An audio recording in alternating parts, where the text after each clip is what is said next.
नमस्कार प्यारे साथियों। होप करता हूँ अच्छे होंगे आप। बात करते हैं कुछ इम्पोर्टेंट क्वेश्चंस की जो भारतीय इतिहास के लेखक हैं, प्रसिद्ध मंदिर हैं, उनका निर्माण, उनके रचयिता।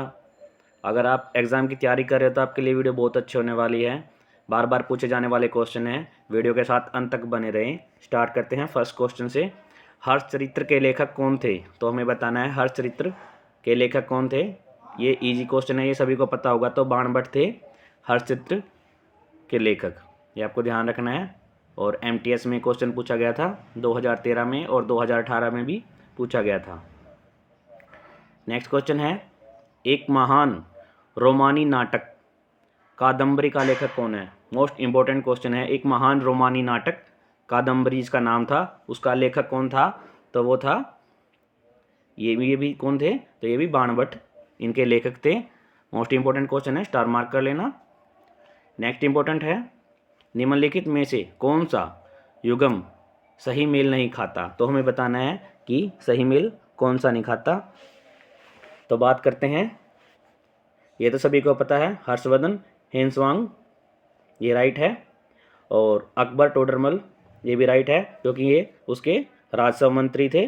और चाणक्य चंद्रगुप्त ये इनके क्या थे? गुरु भी थे और प्रधानमंत्री भी थे।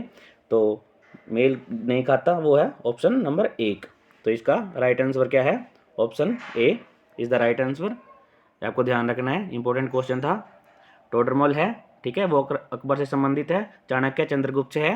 हेन्सवांग हर्षवर्धन से संबंधित है। और विक्रमादित्य चैतन्य से संबंधित नहीं है। तो इसका राइट आंसर ए हो जाता है।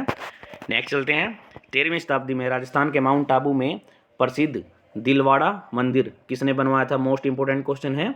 तो वो बनवाया था, ऑप्शन डी यहाँ पर राइट हो जाता है, तेजपाल ने बनवाया था। मोस्ट इंपोर्टेंट क्वेश्चन है, स्टार मार्क कर लेना इसको। नेक्स्ट चलते हैं, खजुराहो मंदिर का निर्माण किसने करवाया था? ये आपको बताना है। तो वो करवाया था चंदेलों के राजपूतों ने। ऑप्शन डी यहाँ पर राइट हो जाता है। मोस्ट इंपोर्टेंट क्वेश्चन है। इस मंदिर का निर्माण 10वीं सदी से 12वीं सदी में चंदेल शासकों के शासनकाल में हुआ था। यहाँ पर 85 मंदिरों का निर्माण इस उल्लेख में मिलता है, इनके खजुराहो के मंदिर में। नेक्स्ट चलते हैं, मध्य प्रदेश में खजुराहो समूह के स्मारकों में किस धर्म और धर्मों के मंदिर हैं? तो वहाँ पर बोथ हैं, दोनों हिंदू और जैनिज्म दोनों के मंदिर मिलते हैं खजुराहो में। ये मोस्ट इंपोर्टेंट क्वेश्चन था, ध्यान रखना। और ये खजुराहो का मंदिर का निर्माण करवाया था चंदेलों ने, और वहाँ पर दोनों टाइप के मंदिर मिलते हैं, हिंदू भी और जैनिज्म भी, जैन भी। नेक्स्ट है, अगर फ्रेंड्स वीडियो अच्छी लगे, कंटेंट अच्छा लगे, मेहनत अच्छी लगे तो प्लीज़ सब्सक्राइब करके जाना प्लीज़। निम्नलिखित में से किस प्रतिहार राजा ने परमाण की उपाधि ली थी? तो वो थे मिहिर भोज। इन्होंने राजा प्रतिहार राजा ने परमाण की उपाधि ली थी, आपको ध्यान रखना है। नेक्स्ट है, मिहिर भोज राजपूतों के किस कुल से संबंधित थे ये? तो ये थे प्रतिहार से ही। इजी क्वेश्चन था। नेक्स्ट चलते हैं, आज इंडिया का मैच भी आया हुआ है फ्रेंड्स, स्कोर बताऊं, 309 पर 5। नेक्स्ट है, प्रतिहार वंश का महानतम राजा कौन था? ये हमें बताना है। तो इसका महानतम राजा कौन था? भोज, मिहिर भोज, इसी के नाम पर इनका वंश का नाम पड़ा था, ठीक है। नेक्स्ट चलते हैं, हेन्सवांग किसके शासनकाल के दौरान भारत आया था? ये बताना है।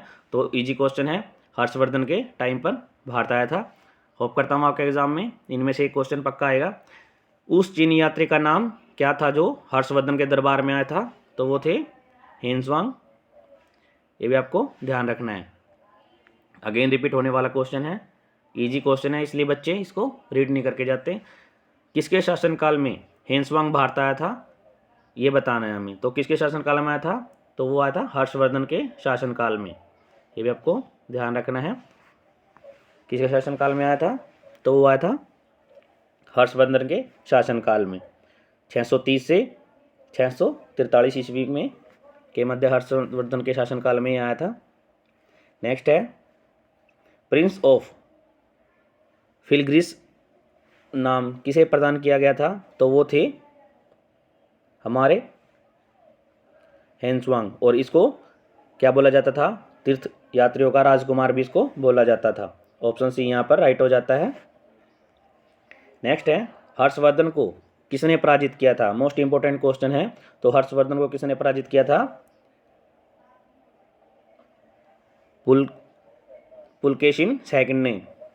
और कहाँ पर किया था पराजित? ये नर्मदा नदी के किनारे पर। ये आपको ध्यान रखना है, मोस्ट इंपोर्टेंट क्वेश्चन था।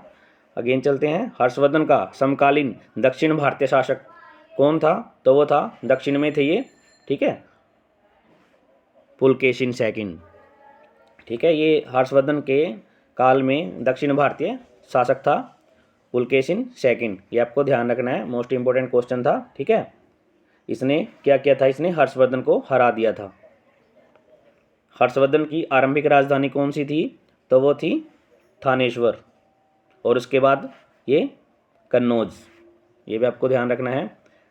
संस्कृत नाट्य नागानंद की रचना किस शासक के द्वारा की गई थी? ये हमें बताना है। तो वो की गई थी हर्षवर्धन के द्वारा। मोस्ट इंपोर्टेंट क्वेश्चन है ये ना। निम्नलिखित मध्यकालीन यात्रियों का उल्लेख करना, हमें मिलान करना है, कौन सा किस देश से संबंधित था। फर्स्ट है मार्को पोलो। तो फर्स्ट है मार्को पोलो, तो ये थे इटली के, ये आपको ध्यान रखना है। इब्न बतूता, तो ये थे मोरक्को के, ये भी आपको ध्यान रखना है। एंटोनियो मोन्सेरेट कहाँ के थे? तो वो थे स्पेन के, ये भी आपको ध्यान रखना है। बच्चा कौन सा? महमूद बली बल्खी, तो ये बलख से संबंध है इसका। इजी क्वेश्चन था, याद रखना है। ऑप्शन ए यहाँ पर राइट हो जाता है। नेक्स्ट चलते हैं, भारत में नालंदा विश्वविद्यालय किस राज्य में स्थित है? तो वो है बिहार में, ये आपको ध्यान रखना है, नालंदा विश्वविद्यालय। इंपॉर्टेंट क्वेश्चन था। फ्रेंड्स, अगर वीडियो अच्छी लगे तो please like and subscribe my channel. Next question है, श्रृंगेरी, बद्रीनाथ, द्वारका और पुरी में 4 मठ स्थापित किए थे, तो किसने किए थे वो? तो वो किए थे आदि शंकराचार्य ने। इसने चारों दिशाओं में मठ स्थापित किए थे। उत्तर में बद्रीनाथ, तो ये है उत्तर में बद्रीनाथ, और दक्षिण में श्रृंगेरी, तो ये दक्षिण में था, डी फॉर दक्षिण। ठीक है, और पूर्व में पुरी था, पी फॉर पुरी, और बचा कौन सा? द्वारका, तो ये पश्चिम में द्वारका था। ये आपको ध्यान रखना है। तो 4 मठ की स्थापना की थी किसने? आदि शंकराचार्य ने। मोस्ट इंपोर्टेंट क्वेश्चन था। नालंदा विश्वविद्यालय को नष्ट करने वाला मुस्लिम आक्रमणकारी कौन था? तो वो था मोहम्मद बिन बख्तियार। बार बार रिपीट होने वाला क्वेश्चन है, ध्यान से। नेक्स्ट है, 738 ईस्वी में अरबों को पराजित किया था, तो किसने पराजित किया था? तो वो किया था हमारे प्रतिहारों ने। ए ऑप्शन हमारा राइट हो जाता है। ठीक है, 738 ईस्वी में अरबों को पराजित किया था, और इस युद्ध को राजस्थान का युद्ध भी बोला जाता है। इस युद्ध में प्रतिहार राजा होते थे, जो राजपूत थे, उन्होंने नेतृत्व किया था। ठीक है, इसको राजस्थान का युद्ध भी बोला जाता है। नेक्स्ट चलते हैं, सांची का महान स्तूप कहाँ पर है? तो ये आपको बताना है। तो ये है मध्य प्रदेश में। ऑप्शन बी हमारा राइट हो जाता है। नेक्स्ट चलते हैं, कोणार्क का सूर्य मंदिर किसने बनवाया था? मोस्ट इंपोर्टेंट क्वेश्चन है फ्रेंड्स। तो वो थे हमारे नरसिंहदेव प्रथम। ये आपको ध्यान रखना है। कोणार्क का सूर्य मंदिर जो बहुत ही फेमस है, ये बनवाया था नरसिंहदेव प्रथम ने। नेक्स्ट है, गीत गोविंद के रचयिता कौन थे? तो वो थे गीत गोविंद के जयदेव। ये आपको ध्यान रखना है, मोस्ट इंपोर्टेंट है, स्टार मार्क कर लेना, एग्जाम में आता ही है ये बहुत बार। गीत गोविंद के रचयिता थे जयदेव। डैश सबसे पहले तोमर राजाओं के काल में राजधानी बनी थी, तो वो कौन सी बनी थी? तो वो बनी थी दिल्ली। तोमर राजपूतों के शासनकाल में दिल्ली राजधानी बनी थी, ये भी आपको ध्यान रखना है। दीदा नाम की रानी ने भारत के किस भाग पर 1980 से 1003 ईस्वी तक शासन किया था? तो वो हमें बताना है। ठीक है, इसका राइट आंसर क्या होता है? कश्मीर। मोस्ट इंपॉर्टेंट क्वेश्चन है फ्रेंड्स।